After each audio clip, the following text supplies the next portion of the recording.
Dito na tayo sa part 5 at dito ay magsisimula na tayo dito ng Quran dito sa part 5 at siyempre magsisimula rin tayo ng Bismillahirrahmanirrahim.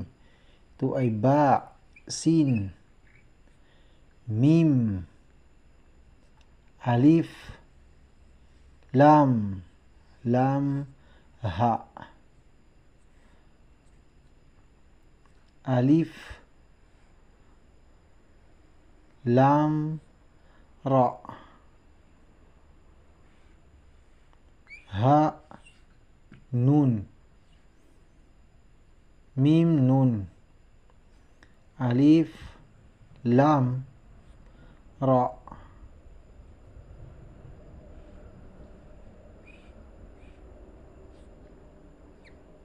ya at saka mim. Ito ay Bismillahirrahmanirrahim.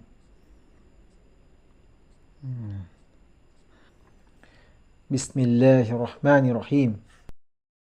Sa Quran ay kapag meron tayong makita sa ating babasahin na letra na itong alif na walang bawel at saka itong waw na walang bawel at saka itong ya na walang bawel at saka itong si aliful lain, yung ya rin na walang bawel, walang tuldok, ay ang gagawin mo dyan ay patagalin mo ng konti yung babasahin mo. Halimbawa ito ay ba. Kapag meron yan alif dyan, sabihin na ba. Ganun lang. Halimbawa dito sa mim, ganyan ay ma. Kapag ganyan meron alif, sabihin na ma. Ganun lang. Ganun din kapag ya. Magbigay tayo ng halimbawa dito.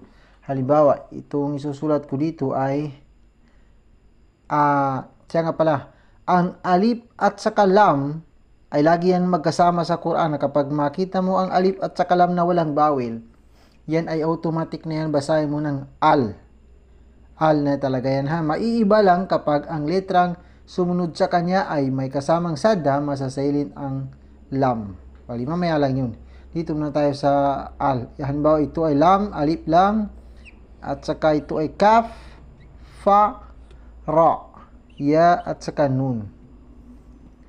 Ito ay, itong kaf, may alif pusag. Nakakalimutan ko pala. Ganun din pala itong mga ito ay kasali rin pala ang alif pusagira, yung alif na maliit at saka yung waw na maliit, waw sagira at saka yung sign na ganyan. Silang mga ito ay pareho lang yan na kapag nakita mo yun ay patagalin mo ng konti yung babasahin mo. Kaya dito sa kaf, meron yan alif pusagira dyan, yan. Kaya parang alif din yan, patagalin mo ng konti dito sa ka, bali ito ay al-kafirin. Ito yung bawi ng fa, ito yung bawi ng ra. Hindi mo na yan gagamitin yung bawi dito. Kapag mag-stop tayo sa ating babasahin sa Quran ay hindi na natin gamitin ang bawil, maliban na lang kung meron tayong makita dito sa last niya na alif, o di kaya ay waw, o di kaya ay ya, o aliful lain. Bali ito ay wala, kaya hindi na natin gamitin yan ha. Bali ito ay basahin natin ito yung bawi ng kaf, ito ay basahin mo ito ng al-kafirin. Sabihin mo na al-ka, dahil may alif pusagira dyan, kaya patagalin mo ng konti. Al-kafirin. Ganun din sa rin, kasi meron ya dito na walang bawil. Ganyan yung mga halimbawa na sinasabi ko. Kapag sinabi mo na al-kafirin, ay naiwan mo yung alif na yan, hindi mo pinatagal. Kapag sabihin mo naman na al-kafirin, ay naiwan mo itong ya, hindi mo nagamit. Kailangan al-kafirin para magamit mo yan.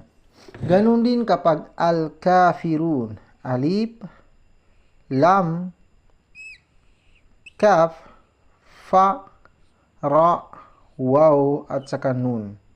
Ganun din, meron din alif pusagira dyan. Bali, ang ganyan, dito naman, itong ra ay dito naman yung bawin niya. Ganyan. Bali, ganun din, sabihin mo na al-kafirun. Ito ay ra na naman, ay waw naman dito, sumunod sa ra. Tapos yung bawin niya ay ganyan, yung papunta sa letter U. Kaya, al-kafirun. Ganyan yung mga halimbawa ha. At sa iba pa, makikita rin natin kapag sa Quran ay mga ito at saka yung mga ganyan. Dito na lang sa Bismillah. Ito, unahin muna natin ito. Sabi ko, ulitin ko ha. Ang alif at saka lam ay automatic na yan al kung basahin ha kapag walang bawin. Makita natin sa Quran. Ngayon, Kapag ang letra naman na sumunod sa lam ay kahit anong letra, basta mayroon ka makitang sadda, ang mangyayari ay masasilent ang lam. Halimbawa, itong sumunod sa lam, halimbawa, nun, sin, yan. Itong nun na yan ay may sadda. Ito yung bawel niya. Kaya ito ay basahin mo ito ng an-nisa. O tingnan mo, nagiging silent ang lam. Basta may sada. Yan ang palatandaan mo kapag may sada. At tuwing makita natin yung ganyan na hamza sa last, kapag ganyan ang babasahin natin, hindi na natin isali yan. Kasi wala naman kasama dito. Gagamitin lang natin yan kapag diretsuin natin may kasama dito. Kapag sa Quran na kasi may kasama pa yan makita natin dito. Bali ganyan lang. Yan ay an-nisa. Dagdagan pa natin dito. Halimbawa dito tayo sa alif, lam, sin, mim. Sin, itong sin ay may sadda. Ito yung bawil niya, tapos ang mim, yan. Ito ay basahin mo ito ng as-sama. Tingnan mo na silent ang lam. At patagalin mo rin dito sa ma kasi may alif. Ngayon, magiging silent pa rin yan, pati alif ito yung makita mo yung ganyan kapag may kasama pa dito. Halimbawa, minas sama. Halimbawa, ito ay mim, nun. Ito yung bawil ng mim. Ito yung bawil ng nun. Bali, pati alif nagiging silent. Bali, magiging minas sama. Basta ganun ha. Basta masasilent talaga pati alif kapag mayroon nga kasama dito. Bali yan, minas sama. Yan. At dito tayo sa Bismillahirrahmanirrahim. Ito ay ba, sin, mim.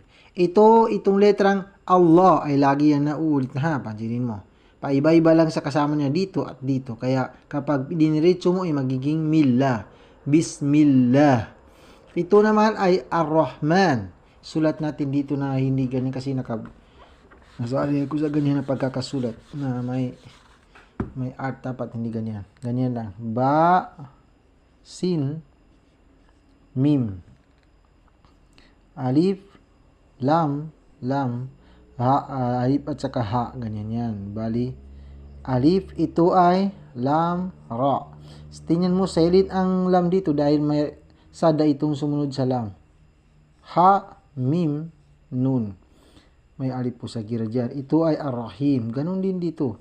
Silent din ang lam dito dahil may sada itong sumunod sa lam. Ito ay ito ay ha, ya, mim. Bali, ito ay bismillah. Ito ay ar-Rahman, ito ay ar-Rahim. Bali kapag niretso mo ay nagiging Bismillahirrahmanirrahim. Yan. Bismillahirrahmanirrahim. Ganyan yan. Tingnan mo. Itong lam ay silent siya. Kasi ang letrang sumunod sa kanya ay may sada. Pero kapwa niya lam. Kaya hindi halata. Pero double lam ito eh. Bali. Dali. Itong ar-Rahman ay itong mim. Patagalin mo dito sa konti dito sa ma. Kasi may alif po sa gira dyan. Kaya ar-Rahmanirrahim. Ganun din dito sa him. Kasi mayroong ya na walang bawil. Kaya natin nasasabi na Bismillahirrahmanirrahim. May alif din dito sa dinikita ng ha. Yan. Bismillahirrahmanirrahim. Ganyan yan.